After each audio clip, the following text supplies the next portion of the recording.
Yes,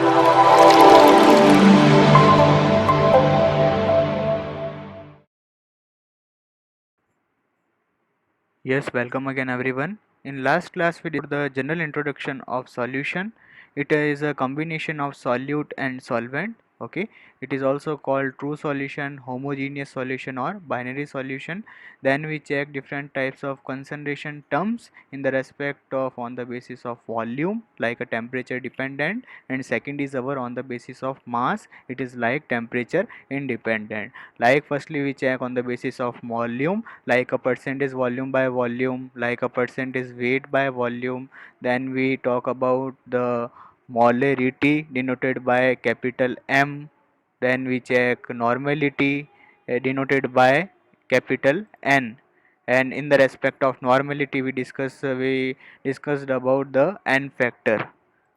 Then we check on the basis of mass like mass percentage, mole fraction in the respect of solvent, mole fraction in the respect of solute. Then finally we check in the respect of solution. Then we check molarity denoted by small m. Now we talk about the types of solutions. Okay, different types हम check करेंगे solutions की. Total जो है 9 types इससे related जो है generate होते हैं, फॉर्म होते हैं, जिनको हम डिस्कस करेंगे. तो इसका जनरल बेसिस क्या होगा जिसको हम चेक करते हैं.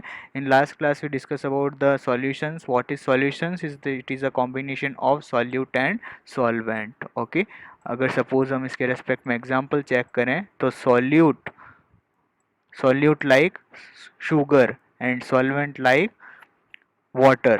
Okay, water के अंदर suppose firstly we take a container and then we add solvent, and then we add solute in the form of sugar, and then we will shake. आप उसको अच्छे से शेक करेंगे तो एक ट्रू सॉल्यूशन का फॉर्मेशन होगा. उस केस के अंदर जो सॉल्वेंट है वो उसका और सॉल्यूट का हम जो चेक करें एक जनरल रिलेशन, तो सॉल्यूट क्या होगा जब आप इसको कम्प्लीटली डिज़ोल्व करोगे तो इसकी जो जनरल स्टेट हो जाएगी वो लॉस्ट हो जाएगी, कॉज से कम्प्लीटली मिक्स हो जाता है. बट सॉल्वेंट जो है एज इट इज़ रहता है, कॉज सॉल्वेंट क्या करता है, सॉल्यूट के मॉलिक्यूल्स को कम्प्लीटली अपने साथ में कंबाइन कर लेता है. तो इस केस के अंदर सॉल्यूट की जो हम स्टेट चेक करें वो लॉस्ट हो जाती है. तो यहाँ डोमिनेंट जो हम चेक करें प्रॉपर्टी वो किसके रेस्पेक्ट में चेक करेंगे, सॉल्वेंट के रेस्पेक्ट में. तो जो सॉल्वेंट की स्टेट होगी उसके रेस्पेक्ट में ही हम सॉल्यूशंस के टाइप्स चेक करेंगे.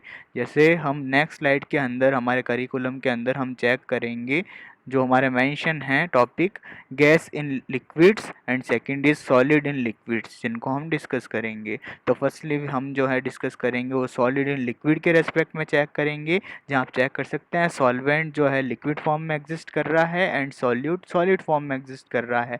लेकिन इसका जो टाइप है वो किसके रेस्पेक्ट में है, सॉल्यूशन का सॉल्वेंट के रेस्पेक्ट में. कौन सा हमारा डोमिनेंट फैक्टर जो है यहाँ पे वो सॉल्वेंट है. ओके, और अगर हम गैस इन लिक्विड के रेस्पेक्ट में चेक करें तो यहाँ पे लिक्विड जो है वो सॉल्वेंट है और सॉल्यूट जो है गैसेस फॉर्म के अंदर एग्जिस्ट कर रहा है. सो टाइप्स ऑफ सॉल्यूशन भी जो है किसके रेस्पेक्ट में चेक करेंगे हम, सॉल्वेंट के रेस्पेक्ट में, like oxygen dissolves in water. Okay, now we talk about the solubility. Okay, amount of substance like solute dissolve in 1 liter volume of a particular solvent to form saturated solution. Okay, particular solvent है 1 litre का, उसके अंदर आप जो है solute का substance add कर रहे हैं. ओके, कितना ऐड कर रहे हैं और उससे जो है फॉर्मेशन हो रहा है सैचुरेटेड सॉल्यूशन का. तो this property is called solubility. Okay, now we talk about factors affecting solubility. अगर हम एनसीईआरटी में टॉपिक चेक करें तो हमारे एनसीईआरटी में मेंशन है solubility of solid in a liquid. Okay, but यहाँ हम जो है जनरली चेक करेंगे इसके रेस्पेक्ट में सॉल्युबिलिटी के वो फैक्टर्स में, जिसमें हमारा सॉल्यूट क्या होगा, सॉलिड, और सॉल्वेंट क्या होगा, liquid. Okay, firstly we talk about the nature of solvent and solute. Okay, हम फर्स्टली चेक करेंगे कि हमारा जो सॉल्यूट है और सॉल्वेंट है वो सॉल्युबिलिटी को कैसे अफेक्ट करता है. तो फर्स्ट पॉइंट चेक कीजिएगा, like dissolves like. Like dissolves like means polar solute always dissolves in polar solvent and non-polar solute always dissolves in non-polar solvent. Like if we check example in the respect of polar solute and polar solvent. Okay, suppose polar solute like NaCl, and polar solvent like water. दोनों में जो है polarity का formation होता है। NaCl जो है Na plus और Cl माइनस की फॉर्म में प्रेजेंट, और H2 H प्लस और OH माइनस की फॉर्म में प्रेजेंट। सपोज हमारे पास एक कंटेनर है जिसमें हमारा वाटर सॉल्वेंट ले रखा है, वहाँ आप NaCl को ऐड कर रहे हैं, ओके। और after shake then the formation of homogeneous solution, cause दोनों पोलर फॉर्म में है। बट सपोज आपने इसके अंदर नॉन पोलर सॉल्यूट को ऐड कर दिया, like naphthalene balls, okay, like naphthalene balls आपने इसके अंदर ऐड कर दी, तो वो कम्प्लीटली डिजोल्व नहीं होगा, ओके। उससे ट्रू सॉल्यूशन का फॉर्मेशन नहीं होगा, कॉज नेफ्थेलिन जो है वो नॉन पोलर सॉल्यूट है जो पोलर सॉल्वेंट के अंदर डिजोल्व नहीं होगा, ओके। और सपोज आपने इस नेफ्थेलिन बॉल को नॉन पोलर सॉल्वेंट में लाइक बेंजीन सॉल्यूशन के अंदर डिजोल्व कर दिया, तो ये कम्प्लीटली जो है इसके साथ कंबाइन होके सॉल्यूशन का फॉर्मेशन करेगा। This is called true solution, okay, cause benzene is our non-polar solvent and naphthalene walls is our non-polar solute, then the formation of true solution, or it is also called homogeneous solutions, okay. Now we check next property in the respect of temperature. अब check करेंगे temperature solubility को कैसे जो है affect करता है। तो in the process of endothermic, आप एंडोथर्मिक प्रोसेस के अंदर चेक करेंगे और वहाँ उस प्रोसेस के अंदर टेम्परेचर को इंक्रीज करेंगे तो सॉल्युबिलिटी ऑल्सो इंक्रीजेस, कॉज जो एंडोथर्मिक का प्रोसेस है इस प्रोसेस के अंदर हीट की रिक्वायरमेंट होती है, ओके। सपोज हमारा कोई सब्सटेंस है, हम केमिकल रिएक्शन के रेस्पेक्ट में चेक करें तो सब्सटेंस के साथ में अदर जो है मॉलिक्यूल्स का कॉम्बिनेशन होता है, उसके साथ में यहाँ पे हीट जो है, यहाँ हीट को हम ऐड करते हैं, ओके। हीट की यहाँ रिक्वायरमेंट होती है, और जब हीट की रिक्वायरमेंट होगी, हीट्स का साथ में एडिशन करवाएंगे आप, देन प्रोडक्ट का फॉर्मेशन होगा, ओके। तो यहाँ हम क्या करेंगे, टेम्परेचर को सपोज यहाँ इंक्रीज कर रहे हैं तो सॉल्युबिलिटी भी इस केस के अंदर इंक्रीज होगी, कॉज हीट की रिक्वायरमेंट है। जस्ट अपोजिट इसका case in the process of exothermic, exothermic का जो प्रोसेस है उस प्रोसेस के अंदर हीट क्या है, प्रोड्यूस हो रही है। Like firstly we check a substance, और सब्सटेंस में आपने अदर मॉलिक्यूल्स के साथ में इसको कॉम्बिनेशन कराया और इससे जो प्रोडक्ट का फॉर्मेशन होगा, उस प्रोडक्ट में जो है प्रोडक्ट के साथ में एक हीट का फॉर्मेशन होगा। किस केस में, एक्सोथर्मिक के केस में, ओके। तो हीट ऑलरेडी फॉर्म हो रही है और फिर आप टेम्परेचर को इंक्रीज कर रहे हैं, तो इस केस के अंदर सॉल्युबिलिटी क्या हो जाएगी, डिक्रीज हो जाएगी, कॉज ऑलरेडी हीट का फॉर्मेशन हो रहा है, ओके। एक नोट पॉइंट चेक करेंगे, in the case of temperature must follow Le Chatelier's principle, okay. In the case of temperature, temperature के केस के अंदर आप फॉलो करेंगे ली चैटलियर प्रिंसिपल, जो हमने 11th स्टैंडर्ड के अंदर चेक किया था, यूनिट नंबर 7 इक्विलिब्रियम के अंदर जो फैक्टर्स अफेक्ट करते हैं इक्विलिब्रियम को, उसमें फर्स्ट टॉपिक हमने चेक किया ली चैटलियर प्रिंसिपल को। According to Le Chatelier principle क्या होगा, सपोज एक सिस्टम है वो इक्विलिब्रियम पे प्रेजेंट है, ओके, और आप उसको डिफरेंट टाइप के फैक्टर से क्या कर रहे हैं, उसके इक्विलिब्रियम को डिस्टर्ब कर रहे हैं, लाइक अ कंसंट्रेशन से के थ्रू, लाइक अ प्रेशर के थ्रू, लाइक अ टेम्परेचर के थ्रू आप इसको डिस्टर्ब कर रहे हैं, तो उसकी टेंडेंसी क्या होगी सिस्टम की, वो वापस उस प्रोसेस को क्या करना चाहेगा, अंडू करना चाहेगा।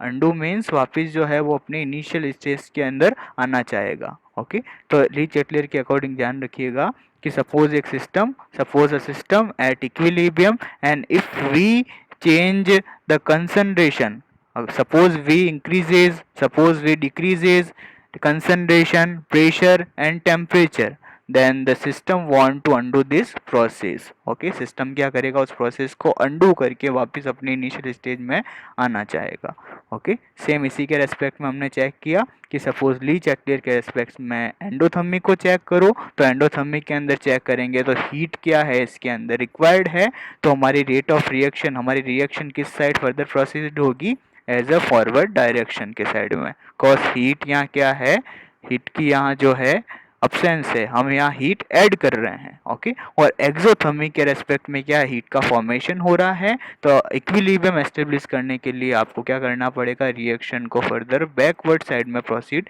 करना पड़ेगा, तब यहाँ जो है इक्विलिब्रियम एस्टेब्लिश होगा, okay. Now we talk about next term in the respect of factors affecting solubility, it is our pressure, What is pressure? It doesn't affect on solubility of solids in liquids, of course they are incompressible.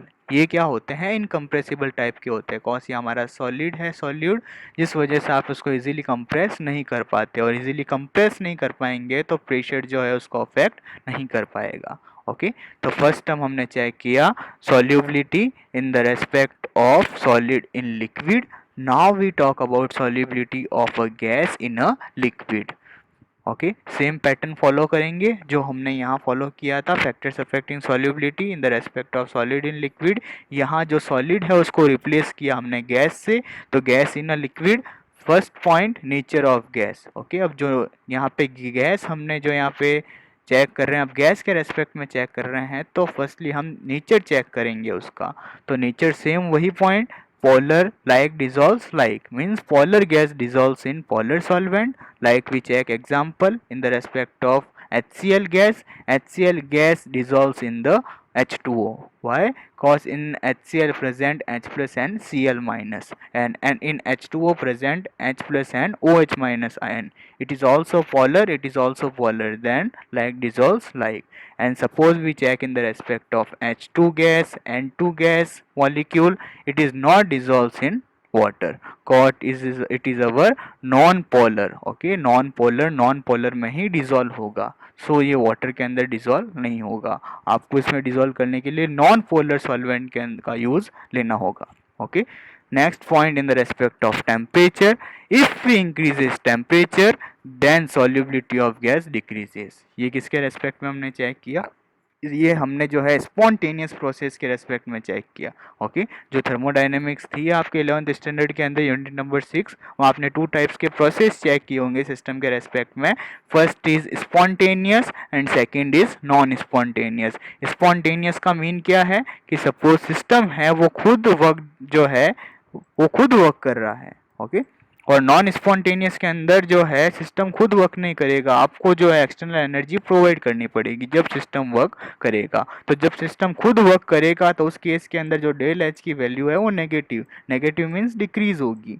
Decrease क्यों होगी? Because system खुद work कर रहा है, work done के अंदर खुद energy provide कर रहा है। ओके, तो इस केस के अंदर आप जो है टेम्परेचर को इंक्रीज करोगे तो सॉल्युबिलिटी की वैल्यू डिक्रीज होगी। Okay, now we check next term in the respect of pressure. So if we increases pressure then solubility also increases. Okay, direct relation है। सपोज आप प्रेशर को इंक्रीज कर रहे हैं किसके रेस्पेक्ट में? Solubility of a gas in a liquid, जहाँ gas हमारा सॉल्यूट है, लिक्विड हमारा सॉल्वेंट है, उस रेस्पेक्ट के अंदर प्रेशर इंक्रीज करने पे सॉल्युबिलिटी जो है वो भी इंक्रीज होगी। कैसे इंक्रीज होगी? हम ये एनसीईआरटी के अंदर जो फिगर मेंशन है उसके थ्रू इसको समझ सकते हैं। जैसे सपोज हमारा एक सिलेंडर है जिसके अंदर हमने गैसेस मॉलिक्यूल्स को फिल कर रखा है। ओके, और उस पर हमने क्या किया? एक मूवेबल पिस्टन को अप्लाई किया और वहाँ एक वेट अप्लाई किया। जब आप इसको कंप्रेस करोगे तो कंप्रेस करने पे इसके अंदर जो सॉल्यूट के पार्टिकल्स प्रेजेंट है, जो सॉल्वेंट के पार्टिकल्स प्रेजेंट है, वो कंबाइन होके सॉल्वेंट का फॉर्मेशन करेंगे। ये जो आप चेक कर रहे हैं जिनकी डेंसिटी लो है, ओके, वो हमारा है सॉल्यूट के पार्टिकल्स जो गैसेस फॉर्म में प्रेजेंट हैं यहाँ। और ये आप जो सपोज चेक कर रहे हैं जिनकी डेंसिटी हाई है इसके रेस्पेक्ट में, वो है हमारे सॉल्वेंट। ओके, जो लिक्विड फॉर्म के अंदर एग्जिस्ट कर रहे हैं। जब आप इसको प्रेस करेंगे यहाँ से पिस्टन को, तो जब इसको कंप्रेस करेंगे तो इसके रेस्पेक्ट में क्या होगा? दोनों कंबाइन होकर सॉल्यूशन का फॉर्मेशन करेंगे, मतलब जो सॉल्युबिलिटी का ग्राफ है वो इंक्रीज होगा। और इसके रेस्पेक्ट में कौन सा साइंटिस्ट था जिसने इस टर्म को क्लियर किया था, समझाया था? तो ध्यान रखिएगा, it is Henry. Okay, according to Henry law के अकॉर्डिंग हम चेक करते हैं प्रेशर एंड सॉल्युबिलिटी में रिलेशन। प्रेशर की वैल्यू जितनी आप इंक्रीज करेंगे सॉल्युबिलिटी का ग्राफ भी जो है वो इंक्रीज होगा। ओके, जब फाइनली आपने इसको कंप्रेस किया जो, ओके, इसके रेस्पेक्ट में हमने डिफरेंट टाइप्स के यहाँ पे वेट को जो है अरेंज किया, जिसको इसको कंप्रेस किया। कंप्रेस करने पे आप चेक कर सकते हैं after some time the formation of solution. Okay, यहाँ कम्प्लीटली जो एक सॉल्यूशन का फॉर्मेशन हो गया है। इसके रेस्पेक्ट में सारे जो मॉलिक्यूल्स करेंगे चेक करेंगे वो सेम साइज़ के और सेम शेप के मिलेंगे। ओके, तो इसके रेस्पेक्ट में हम चेक करेंगे कि हेनरी ने जो सॉल्युबिलिटी है इसके अंदर कौन सा कंसंट्रेशन टर्म्स को जो है वो मेज़र किया था, किसमें सॉल्युबिलिटी को मेज़र किया था, किसको यहाँ मेंशन किया। तो जो कंसंट्रेशन टर्म्स हमने चेक की टेम्परेचर डिपेंडेंट एंड इंडिपेंडेंट के रेस्पेक्ट में, वहाँ पे एक मोल कंसंट्रेशन को हमने चेक किया था। तो ध्यान रखिएगा जो हेनरी है इन्होंने सॉल्युबिलिटी की टर्म को जो है मोल फ्रैक्शन के अंदर मेज़र किया था। Okay, so P is directly proportional to X. Okay, proportionality sign हटाएंगे तो यहाँ एक कांस्टेंट की वैल्यू आएगा जो हेनरी के रेस्पेक्ट में के एच मेंशन करेंगे। व्हाट इज के एच? के H is our Henry constant. Okay, ये जो हमने यहाँ टर्म मेंशन की है इसी का ही स्टेटमेंट या मेंशन है, चेक करेंगे। Partial pressure applied by any gas on liquid surface is directly proportional to its mole fraction present in liquid solvent. Very important, mole fraction present liquid solvent. Okay, जो partial pressure हम apply कर रहे हैं gas पे, जो present कहाँ है liquid surface पे, वो डायरेक्टली किसके प्रोपोर्शनल है, उसका सॉल्युबिलिटी का जो टर्म हमने लिया है हेनरी के अकॉर्डिंग मोल फ्रैक्शन उस पे डायरेक्टली प्रोपोर्शनल है जो प्रेजेंट है लिक्विड सॉल्वेंट के अंदर। ओके, तो now we check at constant pressure. अब देखिएगा ये जो हमने डिफाइन किया है इसको चेक करेंगे एट कांस्टेंट प्रेशर के रेस्पेक्ट में, कि सपोज यहाँ आप प्रेशर को कांस्टेंट कर दें, तो प्रेशर को कांस्टेंट करने पे अगर आप उसको टेम्परेचर के रेस्पेक्ट में चेक करें, तो अगर सपोज आप इफेक्ट ऑफ टेम्परेचर चेक कर रहे हैं इसके रेस्पेक्ट में, तो अगर टेम्परेचर की वैल्यू को आप इंक्रीज करेंगे तो उस केस के अंदर सॉल्युबिलिटी की वैल्यू क्या होगी, डिक्रीज होगी। ओके, कॉज यहाँ इस केस के अंदर ये इक्विलिब्रियम के अंदर है, या सपोज आप एक्सोथर्मिक के अंदर चेक कर सकते हैं कि ऑलरेडी हीट फॉर्म हो रही है, तो उस केस के अंदर टेम्परेचर आप इंक्रीज करोगे तो सॉल्युबिलिटी की वैल्यू डिक्रीज होगी। ओके, सेकेंड हम केस चेक करें इक्वेशन नंबर 1 के रेस्पेक्ट में, इसके रेस्पेक्ट में, तो यहाँ P की वैल्यू कांस्टेंट है। P की वैल्यू सपोज कांस्टेंट है तो अब किस में रिलेशन चेक करेंगे, KH एंड X के रेस्पेक्ट में। तो यहाँ चेक करेंगे KH जो है, KH की जो वैल्यू है मतलब जो हेनरी कांस्टेंट है वो इन्वर्सली प्रोपोर्शनल है मोल फ्रैक्शन के, मतलब KH की वैल्यू जितनी इंक्रीज करेंगे मोल फ्रैक्शन की वैल्यू उतनी डिक्रीज होगी। Okay, if increases the value of KH then the solubility decreases, cause यहाँ X किसके पर्पज में लिया हमने, सॉल्युबिलिटी के पर्पज में। ओके, तो सॉल्युबिलिटी की वैल्यू डिक्रीज होगी। ओके, तो हमने एक टर्म चेक की KH और X में रिलेशन चेक किया, एक हमने टेम्परेचर और सॉल्युबिलिटी के रेस्पेक्ट में चेक किया। तो फाइनली हम चेक कर सकते हैं टेम्परेचर इंक्रीज कर रहे हैं तो सॉल्युबिलिटी डिक्रीज हो रही है, KH की वैल्यू इंक्रीज कर रहे हैं तो X मतलब सॉल्युबिलिटी डिक्रीज हो रही है। तो then finally from point number 1 and point number 2, then finally we check in the relation between temperature and KH, T is directly proportional to KH. Okay, Henry constant. Okay, now we check now we plot a graph in the respect of P and X, pressure and mole fraction. यहाँ हम क्या करेंगे, जो हमारा equation number 1 था यहाँ हम एक लाइन इक्वेशन को मेंशन करेंगे। कौन सा line equation, y equals to mx को। ओके, जहाँ हमारा y एक्सिस की वैल्यू हो जाएगी प्रेशर के रेस्पेक्ट में, x एक्सिस की वैल्यू हो जाएगी मोल फ्रैक्शन के रेस्पेक्ट में, और फाइनली जो स्लोप होगा वो किसके रेस्पेक्ट में होगा, KH के रेस्पेक्ट में। चेक कर सकते हैं ग्राफ, हम प्रेशर को इंक्रीज कर रहे हैं, जितना प्रेशर को आप इंक्रीज करेंगे मोल फ्रैक्शन की वैल्यू भी क्या होगी, इंक्रीज होगी। ओके, और फाइनली जो स्लोप चेक करेंगे वो किसके रेस्पेक्ट में चेक करेंगे, KH के रेस्पेक्ट में, जो हमारा क्या है, हेनरी कांस्टेंट। ओके, जो हमारा NCERT के अंदर ग्राफ है वो हम चेक कर सकते हैं। यहाँ पे जो है पार्शियल प्रेशर के रेस्पेक्ट में सारी यहाँ वैल्यू मेंशन है, और यहाँ आप जो एक्स एक्सिस पे चेक कर रहे हैं वो सारी वैल्यूज जो है वो मोल फ्रैक्शन के रेस्पेक्ट में है। तो पार्शियल प्रेशर को आप इंक्रीज करते जा रहे हैं तो मोल फ्रैक्शन का भी ग्राफ जो है वो इंक्रीज होता जा रहा है, जहाँ से आप स्लोप को फाइंड कर लेंगे। ओके, नेक्स्ट क्लास के अंदर डिस्कस करेंगे vapour pressure of liquid solutions. Okay, nice to meet you, see you soon letter.